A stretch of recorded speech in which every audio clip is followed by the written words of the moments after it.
Guys আমার আন্দাজাটা তো একদম পারফেক্ট ছিল যে আজি বতরটা গড়বড় করবে কি, লেকিন এতনা জলদি করবে ভাবে নাই। তো কি হলো গাইস, আজি ফজিরে আমরা দুইজন ফটক সে মানে রেডি হবো লাগে। তো মাইকি মানে বললো কার জলদি হয় আয় দেখবো। তো আমিও বলি আমার একবার চুলটিও হয়ে গেলে আমি তো এনেও রেডি হয়ে যাই। তো ওরে দেরি হয়ে থাকে ঘঞ্চায় তো আয়না রেখে দেখছি।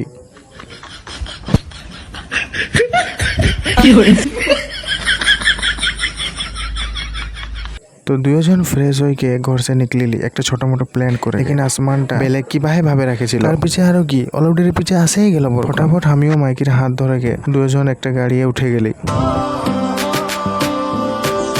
বরখনটা পেছু দিকে থাই গেল, কিন্তু আমাদের ইন্টারেস্টিং পার্টটা এখনো বাকি আছে। তো গাইস বুকাঘাট আসতে যাতে দেখেই থাকি, বাট কোনোদিন নাই এসেছি এই জায়গাটায়। তো আজ ফার্স্ট টাইম যাইছি দুজন। তো গাইস বিরিয়ানিটার টেস্ট অতনা খাসও নাই কিন্তু অতনা বকওয়াসও নাই। তো যিকিন হোক ভালোই লাগলো খাই করে। গাইস আজি রাত্রির খানা বলবে এখান থেকে লাউ তরকারি। তো এদিকে ভাত চাগাই দিছে, আর এটা অলপমান চাখানা বানাইছে বাপে। তো এদিকে আমাদের তরকারি চাগাই দিছে। তো সে মাইকি মানুষ আটা সানি আছে। তো আজি বনেছে পুরি, এটা লাউ তরকারি। তো খাবো আর এখন। তো লগে আমাদের বাবু বসে আছে, আমাদের মামা লড়াটা। তো ঠিক আছে গাইস, আরও মিলবো একটা নতুন ভিডিও লগে।